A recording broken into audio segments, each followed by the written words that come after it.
Bienvenidos a todos, este es el podcast Vayan y Hagan, el podcast de Singular en Costa Rica. Mi nombre es Diego Araya y como siempre es un gran privilegio tener la oportunidad de conversar y poder tener la oportunidad de tratar temas que nos apasionan y que acá en Singular son prioridad para nosotros de comunicar y compartir. Y bueno, queremos darle seguimiento a esta serie que hemos venido conversando acerca de los rostros de Jesucristo.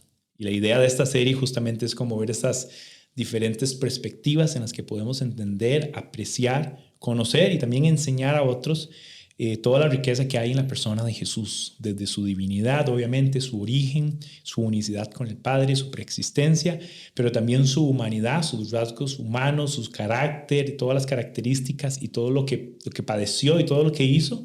Pero también vamos a hablar del Jesús histórico, la relevancia que tiene, y por último también vamos a hablar de la enseñanza de Jesús que hemos recibido y la que también damos. Hoy queremos enfocarnos en la humanidad de Jesús y para ese tema he invitado a Ernesto Alfaro, mi amigo. ¿Cómo estás, bro? Bien, ¿y tú, man? ¿Buena vida? ¿Todo bien? Y bueno, hoy vamos a hablar de un tema de que hemos hablado desde que nos conocimos. Exactamente. Entonces va a ser muy tuanis. Gracias por acompañarnos. No, gracias por la invitación. En este episodio. Ernesto es el director de la coordinación de países para Singular. Entonces estás a cargo de chequear, acompañar y guiar un equipo de líderes de país. Que es tremenda responsabilidad en los 8 países en los que estamos, ¿no? En Singular. Exactamente. A nivel global. Ernesto, tanto con su familia, con su esposa y con las chicas, han estado trabajando desde iglesias, grupos de jóvenes aquí en Costa Rica y en Latinoamérica. En los últimos años en Chile, ¿verdad? Creo que 4 o 5 años en Chile. 6 años en Chile. 6 años en Chile. Y bueno, de regreso acá a las tierras patrias. Así es. Sirviendo con el equipo. Pero bueno, vamos a meternos en tema, Ernesto. Excelente. Hoy estamos hablando de la humanidad de Jesús. Y bueno, yo creo que históricamente Singular ha sido bien conocido por querernos meter en Jesús, ver su modelo, ver su enseñanza, ver cómo está llamando a otros, cómo está haciendo discípulos. Ese ha sido un enfoque muy... Creo que la gente nos conoce mucho por eso. Exacto. Y en este episodio queremos como incentivar más eso.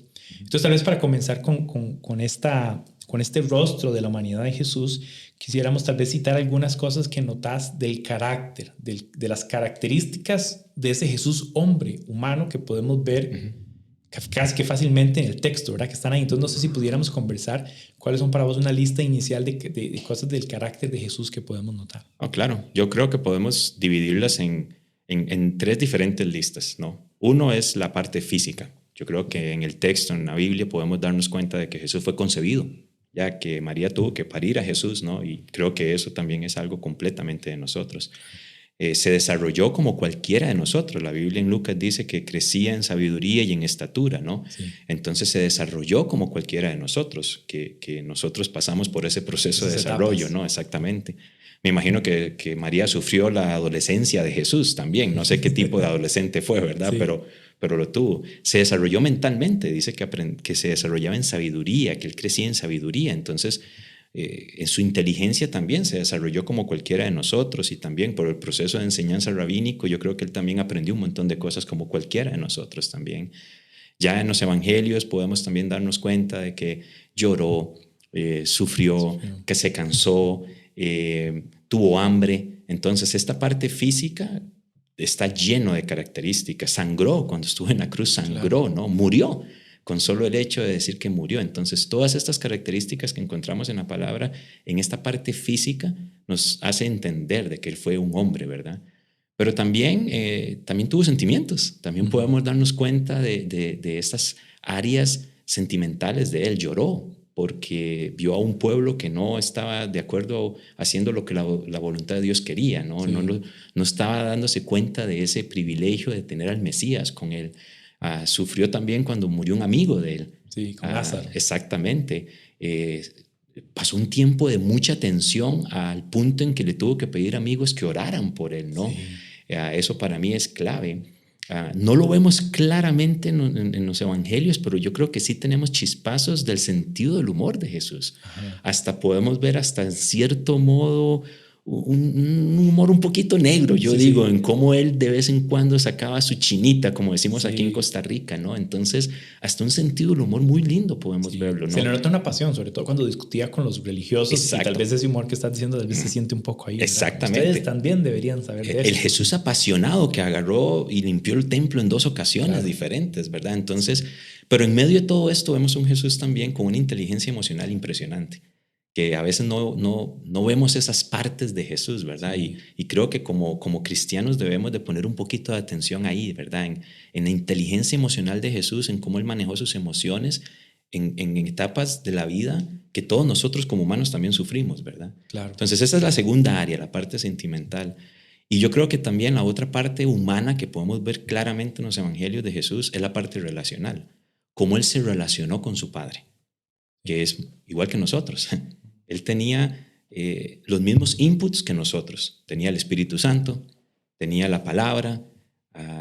Él se relacionó exactamente igual como nosotros nos podemos relacionar con el Padre, ¿no? Sí. Cómo se relacionó con los demás, cómo se relacionó con sus discípulos, cómo se relacionó con la gente que lo rodeaba, ¿verdad? Cómo se relacionó con su familia, con sus hermanos, hermanas también, ¿no? Con la gente que llegaba a buscarlo a él a pedirle algo también, ¿no? Aún, ¿cómo se relacionaba él con la creación? La Biblia sí es clara que dice que por él y para él, pero ya él como hombre se relacionó con esta creación también. Claro. ¿Cómo se relacionó con esta creación? Entonces, sí tenemos bastante información en la palabra que nos hace entender de que él fue 100% humano también. Claro. Gracias. Y algo que tal vez para retomar un poquito del episodio anterior que estuvimos hablando con el pastor Uri, que él hablaba de la deidad, de esa esencia de que él mismo sea Dios, nos lleva a hablar de la encarnación, que fue uno de los últimos puntos que conversamos. Y en la encarnación vemos eso que estabas diciendo, ¿verdad? Una mujer embarazada de Jesús, que tuvo que parir y sufrir, ¿verdad? No fue que fue un parto fácil porque era el Hijo de Dios, ¿verdad? Pero toda la naturalidad y la parte orgánica que está manifiesto en un cuerpo, ¿verdad? Claro. Y yo creo que esta es una de las razones también por las que observar estos 4 rostros de Jesús, al menos 4 rostros, podríamos decir, hay otras formas en las que podemos apreciarlo, pero con la humanidad es importante para no dar por sentado o no menospreciar todo ese carácter humano y todo lo que llevó, todo lo que implicaba esa encarnación, de que él se despojó de sí mismo, se autolimitó, como dice Filipenses, y se pone de tú a tú con la humanidad. Claro. Que esto es lo que llaman el gran misterio de la encarnación, pero al final es ese corazón del Dios Todopoderoso manifestándose, expresándose y revelándose a la altura de la humanidad. O sea, el Creador a la altura de la creación, para revelarse, para enseñarnos, para que sea modelo y para que sea sustituto por lo que nosotros debimos haber, digamos, pagado en nuestra condición. Y conocer esas dos caras también, como tú dices, y tener este balance que es tan importante también, ¿verdad? Es decir, como algunos teólogos dicen, no menos que Dios, pero tampoco más que un hombre. Y conocer ese no menos que Dios, pero no más que un hombre en Jesús es vital para nosotros como cristianos hoy en día. Totalmente. Algo que quería también referirme que es importante es que en la historia, desde el primer siglo, vemos grupos de personas, movimientos de personas que han dicho, no, él sí era Dios, pero no era hombre. Y entonces, digamos, de alguna manera se desechaba la posibilidad inclusive de que él fuera modelo, porque al no ser hombre, ¿cómo podría yo imitarlo? Claro. Y este grupo existe, que creo que todavía hay vertientes de pensamiento teológico que puedan ir por ahí, sobre todo gente en otras religiones inclusive. Pero está el otro extremo también nocivo, que es no, él fue solo hombre y no fue Dios, como lo aprecian también como otras religiones. Claro. Entonces, algo tal vez importante de apreciar de esta conversación, conectándola con la que tuvimos con Uri hace 2 semanas que estuvimos conversando con él, es queremos ver cómo la Biblia nos dice esta divinidad de Jesús y la humanidad manifiesta, encarnada y en pleno uno con el otro. Claro. Y armonizados, sobre todo en función de un propósito, que es el propósito del Padre revelándose a través del Hijo, ¿no? Así es. Entonces, la segunda pregunta, que es la que queremos como desarrollar un poquito más en esto, es ¿y por qué así? O sea, ¿por qué hacerlo tan complejo? ¿Verdad? Alguien diría, ¿por qué a Dios se le ocurre hacer algo tan complicado, hasta tan difícil de entender? Que ciertamente es difícil de entender. Y quisiéramos mencionar por lo menos 3 razones. Creo que hay más, Claro.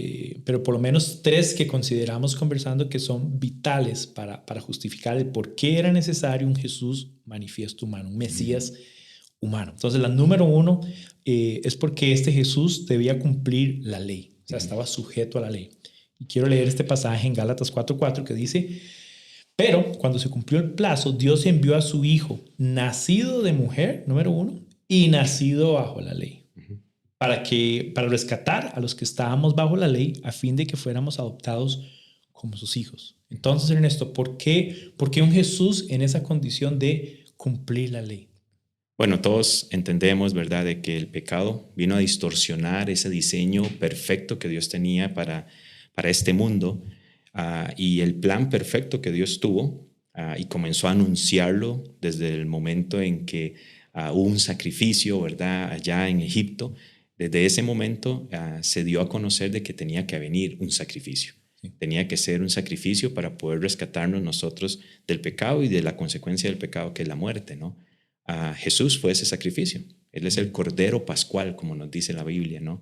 Y por ende, Él tenía que morir, tenía que haber derramamiento de sangre, tenía que ser un varón perfecto, como lo dice la palabra del Señor, para poder nosotros tener este regalo de vida eterna y de salvación que Él nos ha dado a través de ese sacrificio. Entonces, sí, vino a cumplir la ley, porque en la ley decía que tenía que haber un sacrificio, y ese fue el sacrificio que nosotros recibimos el regalo a través de ese sacrificio, la verdad. Claro. Y importante notar que Jesús no tenía ventaja en el sentido de que le cubría otra ley, o había excepciones a esa ley para que Él viviera, sino que Él vivió sujeto. Exacto. A eso. ¿Verdad? Que algunos, un par de veces he escuchado esa idea, ¿verdad? Como que Jesús como que hizo trampa. ¿Verdad? Como el hombre perfecto, entonces hizo trampa, entonces para Él la ley no implicaba mayor esfuerzo.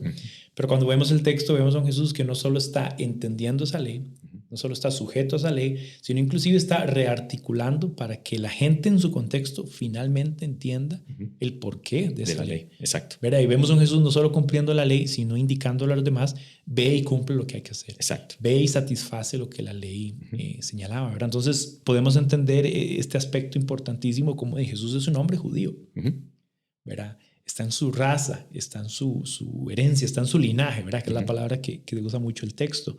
Y como varón, como hombre judío, se desarrolla en esa dinámica, ¿verdad? Entonces, no sé si recuerdas el episodio de Jesús perdido a los 12 años. Claro. En el templo. ¿Y por qué estaba ahí? Cumpliendo la ley con su familia y en la dinámica que le demandaba la ley. Entonces, ese aspecto es importantísimo, porque también algunas personas podrían decir: Jesús rompió la ley, ¿verdad? O algunas personas podrían decir: no, es que Jesús más bien motivó a los demás a romper la ley. Y tal cosa no puede ser, porque entonces el sacrificio no podía haber, nunca había podido haber cumplido con ese sacrificio si no estaba al estándar de la ley. Y más bien Jesús nos dice de que Él vino a subir un poco la ley, más bien. Sí. Y eso es algo que tenemos que entender, ¿no? Él no solamente cumplió la ley en su sacrificio, no solamente cumplió la ley como judío que Él era, pero también Él vino a subir un poquito el estándar de la ley, ¿no? Y realmente Él vino a decirnos: hey, la ley simplemente nos da a entender algo, pero yo quiero que ustedes pongan la mirada en algo más que la ley. Era en Él. En cierto modo, Él vino a decir: la ley se les dio a ustedes para que tuvieran un estilo de vida. Ahora yo les vengo a decir que eso funcionó por un momento. Yo cumplí totalmente esto, pero el estándar yo quiero que sea un poquito mayor. Wow, sí. Y eso a mí me encanta, porque a veces creemos que es imposible tener un X estilo de vida, pero Jesús nos modeló un estilo de vida por sobre la ley que nos invita a nosotros a vivirla también. Entonces, es algo también interesante de poder profundizar cuando tengamos más tiempo, ¿no? Esa apreciación es buenísima. De hecho, por ahí también está la idea de que esta expresión de que Él es el Logos. Exacto. Refiere a la idea de que Él es la materialización, la encarnación del texto, de lo revelado. O sea, por decirlo así, Jesús no solo cumple la ley, sino que es como que esa ley tome vida y se personifique en Él.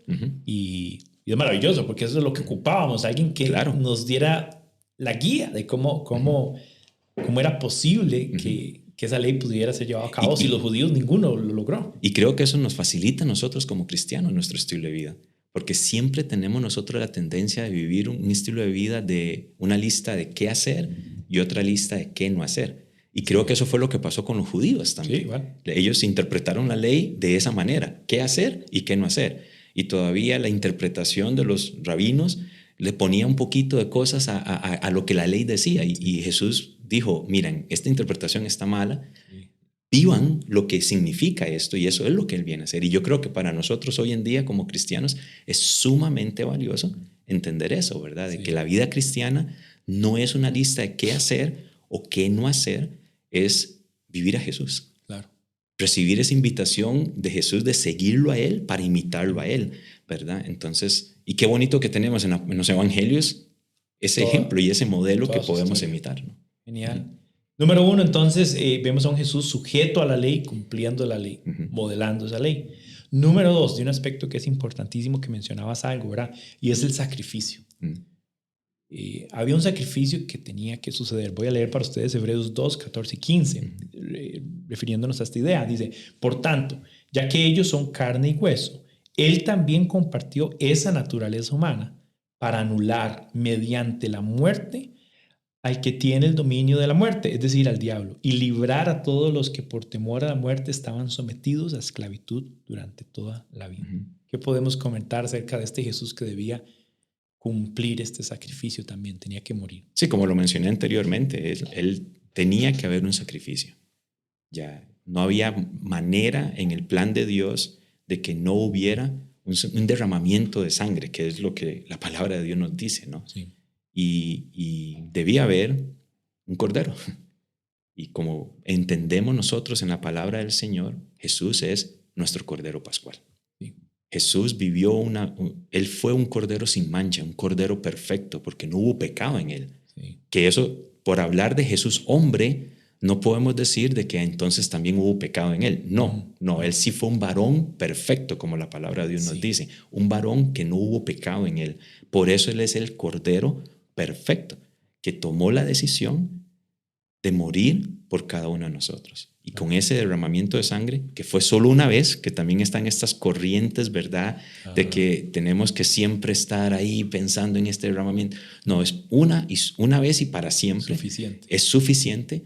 Ya Él lo hizo, ya derrotó con este sacrificio la paga del pecado, y ya nosotros tenemos ese privilegio de nosotros vivir ahora sabiendo de que ese sacrificio se dio por un varón perfecto, un hombre como tú y como yo, perfecto, sin pecado. Sí. Y es el que nos da a nosotros esa accesibilidad. Sí. Dice que Hebreos también habla de que Él abrió un camino nuevo y vivo a través de Él. Y justamente se refiere a eso que dices, ¿verdad? O sea, era necesario alguien que hiciera un sacrificio sustitutivo, porque éramos nosotros los que debíamos haber pagado por nuestras transgresiones, nuestros errores, nuestras carencias, nuestra condición. Entonces, el apreciar a un Jesús que se pone en el lugar que no le correspondía, porque Él está a la altura de perfección, de origen divino, manifiesto hombre, y él sustituye nuestras vidas, sustituye la raza humana, y Él nos libera de la muerte, de la condenación y de la esclavitud del pecado. Y esta parte es riquísima porque no solo necesitamos decir murió, sino que también tenemos que recordar que resucitó. Exacto.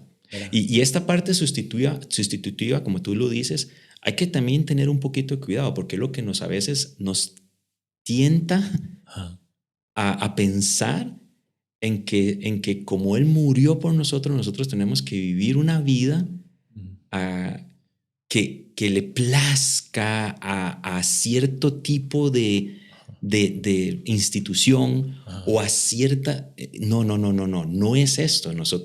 Él murió de una vez y para siempre por nosotros, y nosotros tenemos que vivir de acuerdo a lo que Él quiere que nosotros hagamos y no a lo que otros nos están diciendo a nosotros que hacer. Y a veces eso se malinterpreta muchas veces o se malenseña muchas veces de que, ay, mira, como Él hizo esto, tú tienes que hacer esto. Sí. Y se nos pone otra vez una lista de cosas que no tiene nada que ver con lo que Jesús nos modeló al final de cuentas, ¿verdad? Sí. Y tenemos que tener un poquito de cuidado también con esto, ¿verdad? Es como la idea de que si imitamos a Jesús, casi que nosotros tenemos que tener una actitud redentiva para alguien más. Exactamente, Cuando eso es. Cuando es imposible, yo Exacto. no puedo redimir a nadie. No podemos. Vivimos viendo su ejemplo para entonces tener su actitud y su carácter y ser transformados a su imagen. Pero todavía el único sacrificio suficiente es el de Él. El de Él. No puedo asumirme yo como un protomesías o ¿verdad? Como una idea de estas. Algo que me encanta también de la idea de la muerte, que es importante recalcar, es que es una muerte que sufrió. No es como otra vez algún grupo de personas diría, no, es que Él no fue tan fuerte o no lo sufrió suficiente. Pero cuando uno lee el texto de los evangelios y lo armoniza, como lo hemos hecho nosotros muchas veces, se da cuenta de la agonía que sufrió. Que lo mezclamos también con temas emocionales como la vergüenza de que fue señalado y fue desnudado de otras personas y que se burlaron de él. Entonces uno puede ver toda la reacción normal de un hombre ante semejante episodio en su vida, desde el sufrimiento que tú mencionabas en Getsemaní, pidiendo oren por mí, quédense conmigo, acompáñenme. Alguien que se le nota una lucha muy humana ante lo que está sufriendo. Entonces es importante decir, sí, murió por nosotros, pero no fue una muerte ni rápida, ni fácil, ni sencilla, solo porque él era de este origen divino y era Dios. O sea, no, o sea, había una cosa que estaba sintiendo, carne propia, carne viva y yo creo que es importante de resaltar para no pues, menospreciarlo. No. Y tenemos que entender de que fue un sacrificio, de que fue sufrimiento para él.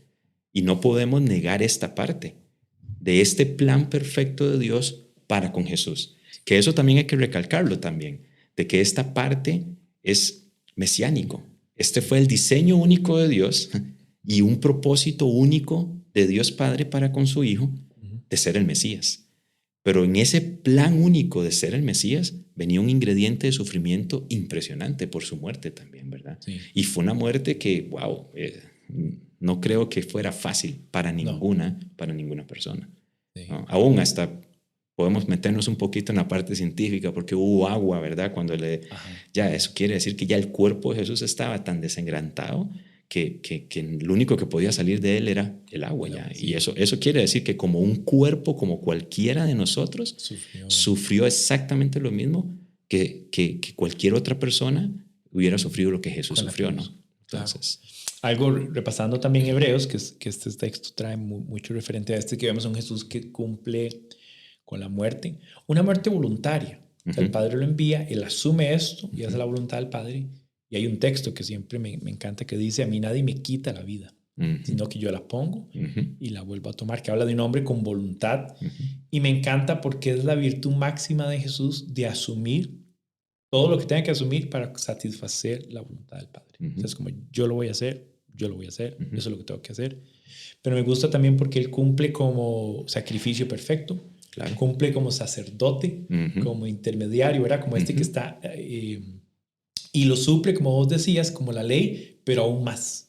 ¿Verdad? Y Hebreos menciona esta idea de que los sacrificios, ningún otro sacrificio antes llenó la expectativa de Dios y no pudo cubrir. Ningún sacrificio antes fue perfecto. Fue solo un cumplimiento ritual. Pero el sacrificio de Jesús sí fue pleno, suficiente, completo. Y por eso solo hay uno. ¿Verdad? Y esto es magnífico porque entonces también nos hace aseverar esta idea de que el ejercicio religioso y ritual judío cubría las faltas.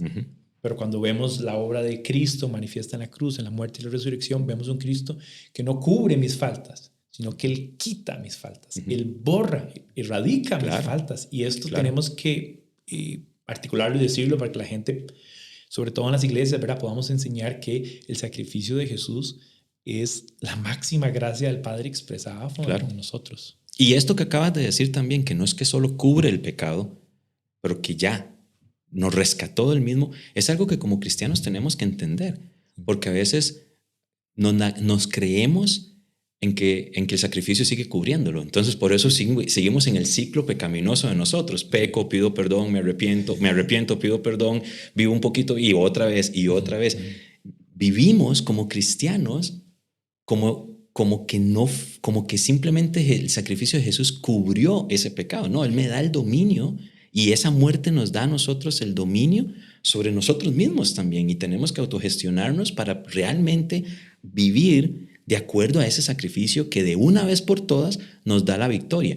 ¿Estoy diciendo con esto que vamos a vivir sin pecado? No. Pero yo creo que sí vamos a estar viviendo en una forma progresiva que nos va a hacer entender y ganar y ser campeones de algunas victorias espirituales. Sí. Y cada vez más viejo vamos a tener más cuidado. Yo ya tengo cierta edad en la que me cuesta más reconocer aquellas áreas que tienen que ser transformadas a la imagen de Jesús. Sí. Pero sigo.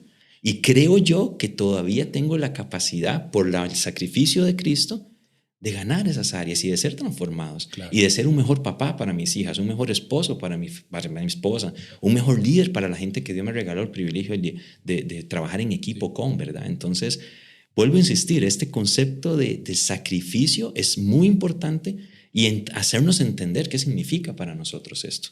Sí, magnífico. Gracias por recordarnos eso y esta idea de que en su sacrificio hay una invitación para vivir un proceso continuo. Claro. En el que Él nos acompañe. Claro. Y como tú dices, siempre me gusta eso de como lo dijiste, no ocultarnos o no simplemente ocultar el pecado, no simplemente, no, ya ese sacrificio nos da esa victoria. Así es, buenísimo. Entonces, número uno, ¿por qué? ¿Por qué Jesús humano? Bueno, porque cumple la ley, satisface, está en ese contexto como hombre, como varón judío. Número dos, por el sacrificio, que Él viene y concluye esta máxima expresión de la gracia del Padre, manifiesta en su Hijo, hecho carne, ¿verdad? Hecho hombre. Pero por un tercer aspecto que es importantísimo del que queremos hablar y es que Él es modelo. Claro. ¿Verdad? Y Juan 13:15 dice, les he puesto el ejemplo, este es Jesús hablando, para que hagan lo mismo que yo he hecho con ustedes. Sí. ¿Por qué es importante este Jesús, hombre, varón, modelo? Este es el que a veces más nos cuesta. Y yo creo que es porque a veces estamos desbalanceados en este conocimiento del Jesús Dios y Jesús hombre.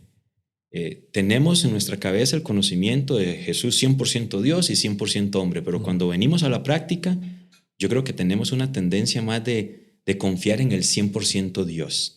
Y podemos darnos cuenta en muchísimas áreas nosotros. La literatura cristiana. Uno va a cualquier librería cristiana y 90% de los libros nos hablan del Jesús Dios. Sí. Lo que cantamos en nuestras iglesias. 95% de nuestras alabanzas alaban al Jesús Dios. Y no está mal. Yo no estoy diciendo que está mal y tú mismo lo dijiste. No es que estamos yéndonos para un lado o para otro. Sí. Pero yo creo que como cristianos también tenemos que profundizar en el Jesús hombre, porque al darnos cuenta de que Él es hombre, es imitable. Claro. Y si nosotros no vemos o solamente vemos al Jesús Dios, en un momento determinado vamos a decir, no, pero es que eso es porque es Dios. Y ya no es imitable para nosotros. Sí. Como decimos vulgarmente, tiramos la toalla. No, pero esta área no la puedo imitar porque es Dios. Se vuelve una excusa. Exactamente. Pues no, yo ni lo voy a intentar, ni lo voy a pensar porque es porque Él es Él y es Dios. Exactamente. Se vuelve una excusa. Exactamente. Entonces, sí, su estilo de vida es un modelo para nosotros. Es el segundo Adán, como la misma Biblia lo dice. Yo creo que Génesis antes del pecado es el diseño original que Dios quería para nosotros. Vino el pecado, caemos en un mundo o cayó en un mundo conquistado por él mismo, ¿verdad? Y Jesús nos modela un estilo de vida pensado en el diseño original en un mundo que todavía está controlado por el pecado, en un mundo caído. Entonces, Jesús, como el segundo Adán, es un modelo de vida del diseño que él quería desde su creación. Entonces, por eso tenemos que nosotros entender de que él como segundo Adán es verdaderamente el diseño que Dios Padre tenía previsto, que siempre quiso para nosotros. Entonces, claro, veámoslo como un segundo Adán, veámoslo como un modelo para nosotros vivirlo. Al final de cuentas, yo creo que todos los cristianos estamos 100% convencidos de que el fin último de la cristiandad es caminar como Jesús caminó, es llegar a ser como Él, ¿verdad? Entonces, si no creemos en que Él es imitable, ¿cómo vamos a llegar a ser como Él? Sí. ¿Cómo vamos a caminar como Él? Y algo recurrente que uno ve en la dinámica de los ministerios, de la iglesia, es que vemos conceptos morales y de valores y ese tipo de cosas que son excelentes, pero se ven ya enseñados fuera del modelaje de Jesús. Como que ya damos por sentado que la gente lo sabe, lo entiende. Entonces, como ya vamos a obviar a Jesús y vamos a hablar del amor. Pero bueno, ¿por qué no comenzar hablando del amor aparte de lo que, o sea, a partir de lo que Jesús nos modela en el amor? Claro. Entonces le da más relevancia a esto que estoy persiguiendo porque lo sienta sobre alguien que satisfactoriamente lo cumple, lo modela, lo hace, pero me reta a mí, sígueme y ama como yo amo, digamos. Entre otros temas, o sea, todo puede ser realmente articulado por cómo Jesús lo enseña y cómo Jesús lo muestra. Otra vez, para no darlo por sentado. Claro. Porque es muy fácil sustituir el modelo de Jesús por alguien más. Y ya lo hemos hecho. Yo he llegado de veces. y tengo historias de esto, ¿verdad? De llegar a algún lugar y decir, muchachos, ¿cuáles son sus modelos de hacer discípulos y de liderazgo? Y la lista está llena de nombres de personas. Que está bien, ¿verdad? Que el apóstol tal y el profeta aquel y el predicador tal y no sé qué. Y uno que otro dice ahí, Jesús. Yo digo, bueno, bendito sea. Y para profundizar en esto que estás diciendo, en los últimos años yo he sido un poco más, he ido más a la llaga, digo yo. Cuando comenzamos a hablar de Jesús como modelo, esto me ocurrió en Chile, he tenido el privilegio de enseñar también a líderes de Latinoamérica, en otros países. Yo hago la pregunta, miren, aquí está 1 Juan 2:6. El que dice que le conoce debe andar como él anduvo. Esto quiere decir que nosotros como cristianos tenemos que caminar como Jesús caminó, tenemos que vivir. En algunas versiones dice, debe vivir como él vivió. Sí. Como cristianos ustedes, hoy en día, si yo les hago la pregunta, ¿ustedes están 100% convencidos que pueden imitar a Jesús, que pueden vivir como Jesús, que pueden vivir el modelo de Jesús? ¿Cuál es su respuesta? Y muchos de ellos dicen, no. Y es por este desbalance que tenemos todavía, este peso que a veces se nos inclina más, el Jesús divino, que no es modelo. Porque sí, el Jesús divino no es modelo. Yo no soy omnipresente, Él sí. Yo no soy omnisciente, Él sí. Pero cuando Él estuvo viviendo acá estos 30 y tantos años de su vida, Él fue como cualquiera de nosotros. Entonces, es clave enseñar esto en nuestras iglesias. Que automáticamente nos pone a nosotros también en un punto de integridad, porque es como que hay un modelo, debo seguirlo, debo observar el modelo.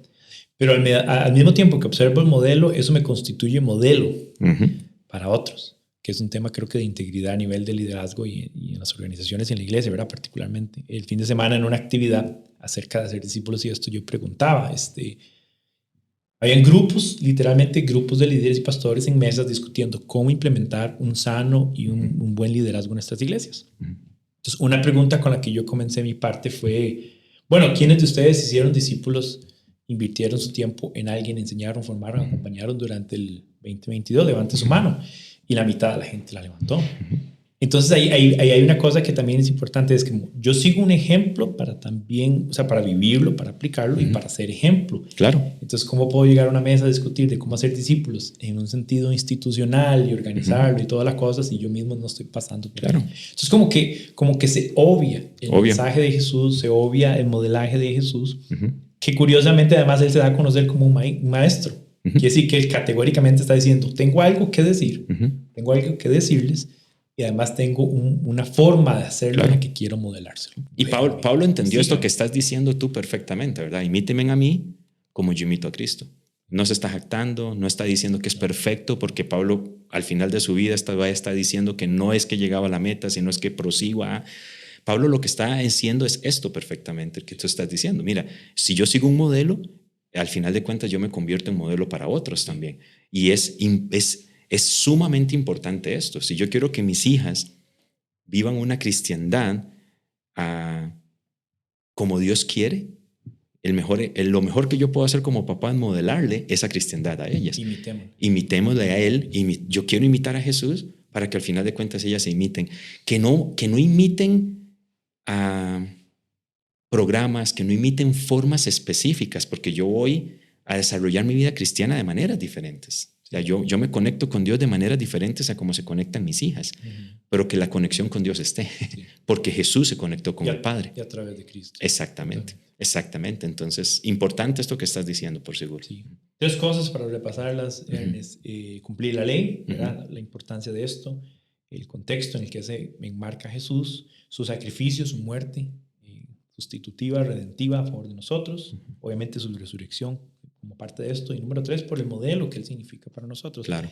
Habrán más razones de por qué. Claro que Vos sí. mencionabas, por ejemplo, lo del segundo Adán, ¿verdad? Que literalmente viene siendo el modelo de cómo Dios siempre quiso que la humanidad fuera, que esto es importantísimo, y que introduce también otra vez la doctrina de la justificación, ¿verdad? Que por la justicia de un solo varón, todos fuimos constituidos justos, ¿verdad? A diferencia de Adán, que por la desobediencia de uno, todos fuimos constituidos desobedientes. Habrán más razones, obviamente. Creo que esas tres son grandes e importantes. Pero tal vez para concluir, Ernest, al final, ¿cuál es la importancia ahora para nosotros? Creo que con el modelo mencionamos algunas cosas, pero ¿qué aplicación práctica tiene el decir, quiero apreciar esta figura de Jesús humana? Porque es importante ya para nosotros. Bueno, retomo algunas de las cosas que ya hablamos. Para mí, otra vez, para mí el fin último de la cristiandad es llegar a ser como Cristo. Aún cuando ya pase todo lo que pase y estemos allá, dice que vamos a ser transformados a la imagen de Él también, ¿verdad? Entonces ya en totalidad. Y yo creo que esa debería de ser nuestra meta como cristianos. Yo creo que debemos de apartar nuestra visión de eclesiologías que nos han llevado solamente a ser, perdón por la palabra y por ser tan directo, fariseos, muchas veces cristianos, ¿verdad? De que otra vez es una normativa la que yo tengo que vivir. Es una lista de cosas que yo tengo que hacer. Entonces, para mí la importancia de conocer a un Jesús humano, de conocer a ese Cristo que es como yo, ¿verdad? Me motiva tremendamente a vivir como Él vivió, a hacer lo que Él hizo también. Ese es el segundo punto, ¿verdad? Yo creo que nosotros desestimamos lo que nosotros podemos hacer y caemos en teologías falsas, ¿verdad? Y hay un pasaje muy bonito que también lo hemos utilizado mal, yo creo que dice que aún cosas mayores las podríamos hacer, ¿verdad? Eso me trae a una de las barreras que me impide conocer a Jesús como hombre, los famosos milagros, ¿verdad? Que porque Él hizo milagros, Él es Dios también. Y eso no es así. Sabemos que los milagros de Jesús fueron por pura obediencia a su Padre, ¿no? Así como pueden haber milagros que si Dios dice, hey, ore por esta persona enferma, bueno, yo obedezco y si sane, no es por mí, es porque simplemente Dios en la voluntad suya sucede, ¿verdad? Pero ¿qué significa esto de que podemos hacer cosas mayores? Son un montón de milagros que Jesús hizo.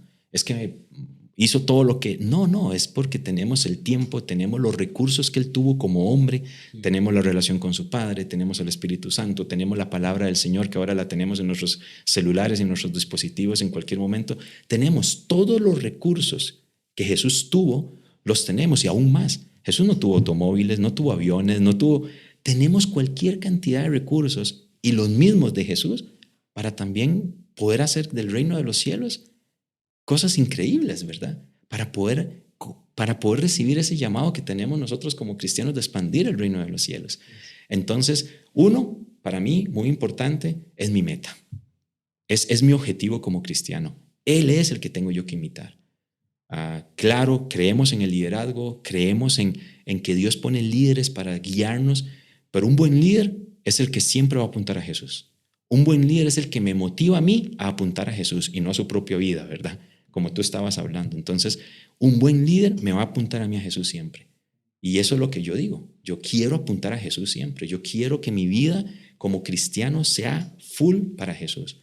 Y en lo que Dios me regala el privilegio de hacer, nosotros que tenemos el privilegio de trabajar en el ministerio como nuestro trabajo principal, pero aún si no fuera eso, lo que yo voy a servir, el tiempo que yo voy a servir, ¿por qué no hacemos lo que Jesús nos enseñó a hacer?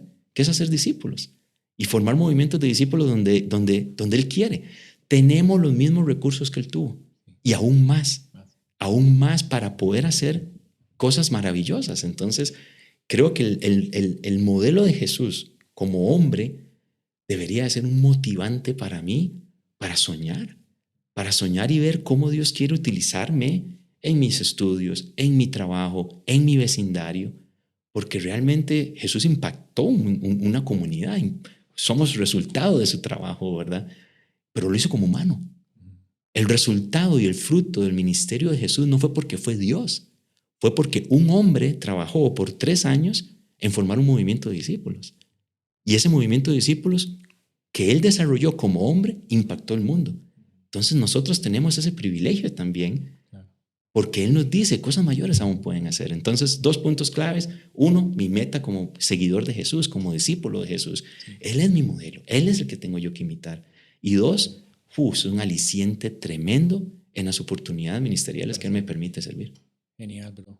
Muchísimas gracias. Tengo años de escucharte enseñando esto, así que me anima un montón y te agradezco por agregar valor a la discusión. Creo que abrimos un poquito la discusión, habrá un montón de temas y un montón de cosas que pudiéramos afirmar de este Jesús hombre, pero bueno, de nuevo, muchas gracias por acompañarnos. Gracias por tu invitación, Diego. La verdad, siempre un privilegio hablar contigo. Gracias, bro, buenísimo. Y bueno, queremos motivarles en casa, no sé si lo están escuchando en el carro, en la noche, en la mañana, lo están viendo, pero ojalá puedan revisar desde el episodio 39, donde comenzamos a hablar de los rostros de Jesús. Queremos enfocarnos en ver y examinar y apreciar todo lo que hay en la persona de Jesús. Y bueno, este fue el episodio 40 donde hablamos de la humanidad de Jesús y los invitamos para que estén pendientes en redes sociales y también puedan usar los materiales que están disponibles para ustedes en singular.org. Así que sin más, bendiciones y a todos vayan y hagan.